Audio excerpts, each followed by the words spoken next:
just two of them, aren't there? I only see one now, but there is a breeding pair. Or is that the turkey vulture? No, there's the a second bird is lower. That's the mate. today. Yeah. We had over 200 birds. These are not necessarily the best watching days. On a day like last Saturday, when the clouds were low, the birds were low, and it made for easy watching. On a day like today, we may get as many birds, but you're missing them. They're way up in the blue, and you're just not seeing them as they come home. Not that big. Just like me.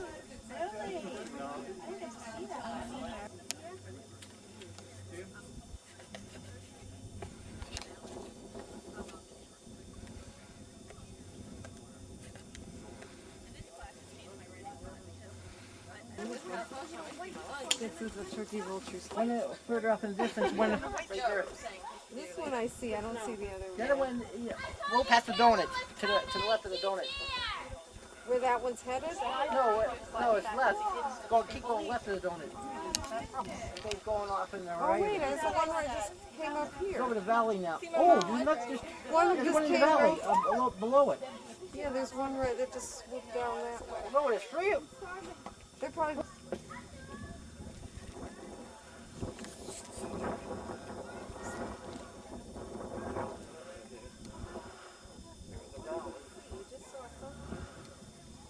The other one.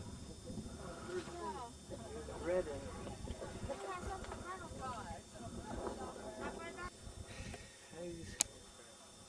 What is that? A meeting ground? Am I in the way?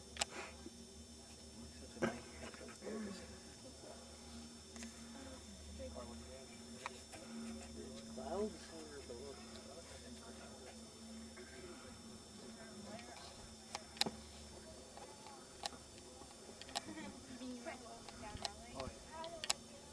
That's from before up high. That look like that. Black.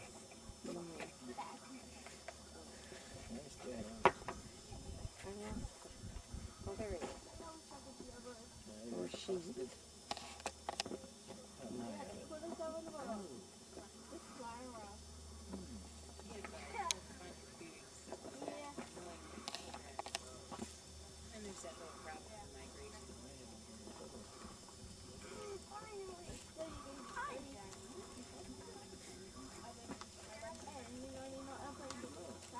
He's going farther and farther away. He's way over there now. I see him. Keeps going right. Oh, hey, Bob took his. Not too bad. Are you filming, Not too Bob? bad. She's still learning. I hope the flash don't bother you.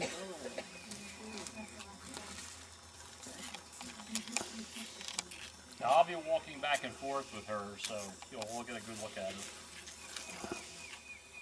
We're going to start off with basics, though. It is a bird of prey. Now, what's the proper name for a bird of prey? Raptor. A raptor.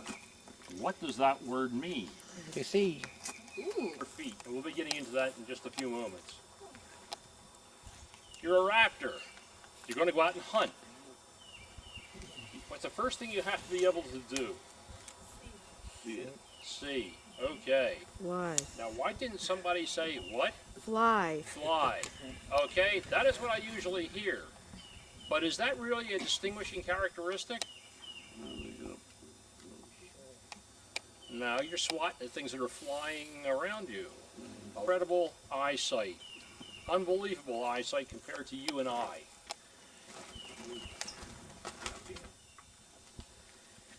You look at the bark on the trees over where those cars are parked over there, for instance, you probably can't see the bark at all. You see a brown tree. At that distance, this bird is seeing every little individual piece of bark very, very easily.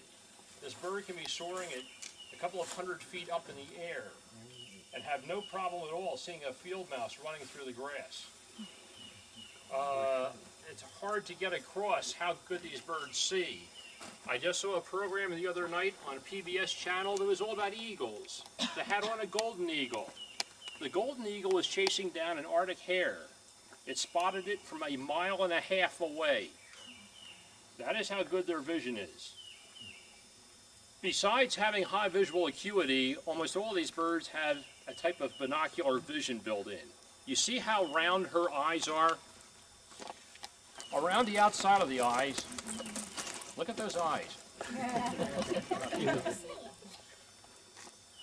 Around the outside of the eyes, there's a ring of muscle. And she can contract the muscle and make the eye bulge out a little bit, or relax the muscle and let the eye go flat. You're changing your focal length. It's like binocular vision. So that's how this bird is set up to see. They're fish eaters. Or fish. Yeah. Okay? That's the key to the whole thing right there, though. They're fish eaters. How often have you been around water that's kind of flipping up and down and get all that reflection back and forth, and they're looking down below them? That isn't just happenstance that they're looking in that area because there might be, I see a lot of baseball caps here. That's what she's got built in. When you're up flying and you're looking down, it shields your head, your eyes from the sun, so you can see what you're hunting for. So she has exceptional vision, very, very good vision. If you got a cat in the house, you know that the cat can retract its claws. If the cat's claws get dull, they shed them. These do not get shed, they're very solid, and they're continually growing. They just get worn down from perching and that sort of thing. You just settle down here. So that is the business end of the bird with them when you're killing something. And the killing mechanism, if she'll let me show you, is back here. There's a very, very large talon in back. It's called a hallux, or a halix, H-A-L-L-U-X. And what you do is you anchor with your front three talons, and the back one thrusts independently of the front three. That is the one that actually does the killing. She doesn't have to worry about that. She can get something in her talons, lock them closed, and then completely relax her whole body. Now this is the best way I know of describing this or showing you this and giving you an example is the fact that this is how they sleep at night. You get into a tree, put your foot down, lock the ligament closed in your talons, go to sleep. What? What about the face? What about the mouth? You're there. The beak. It does not look like a duck, does it? Or a hummingbird. It's the beak, the curved hook beak. That's what raptors have. And if she'll cooperate, you can see it just a little bit. The upper part of the beak, the upper mandible, it's a nocturnal raptor. Hey. No, we don't like to be near each other. Well, I'll stand over here. We're going to talk about the same things, the flying, the hunting. On an owl, you need feathers. You need feathers just like you need the owl was when she baited. Now this owl has been with us for 13 years, 14 years. She came to us as an adult. She's panting like a dog does. She got herself all perspired and she's trying to release her heat. So we have silent flight.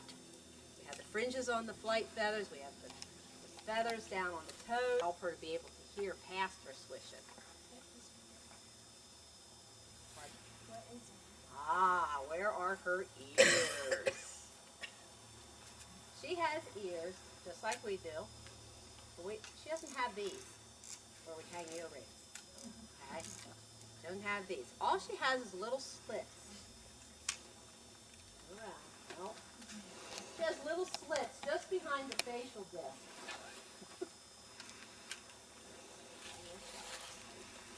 Usually I'm in the shade. I'm looking for a tree with leaves on, right? This is April, isn't it? Just behind her facial disc are the slits for the ears. There are some times when she starts to molt that you can see the opening. But not at this point.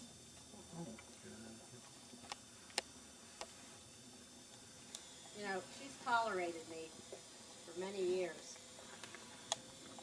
And yeah, tolerates the word. She tolerates me on here. The hawks during the day see and cut with. And owls, they have many, many more rods than cubs. The motion she's she's panting. She's panting. She's hot. So she's trying wild as best we can. Other than the fact that we're slipping vitamins in on them. If you put English words, they eat lots of frogs, amphibians. They eat mice, snakes. Reach out to answer you at all. 12 hours later, whatever couldn't be digested, the bones and the fur and the feathers, whatever it is, comes back up in a pellet, cast it up. If you're walking in the woods during the day. They're her advisor. That's one of the beginnings right there. That's right. Yeah. How do they nest? Do they build a nest for eggs, or do they find a hole in a tree? Now, the or barred owls are cavity nesters. cavity? They're gonna look for And the hawk?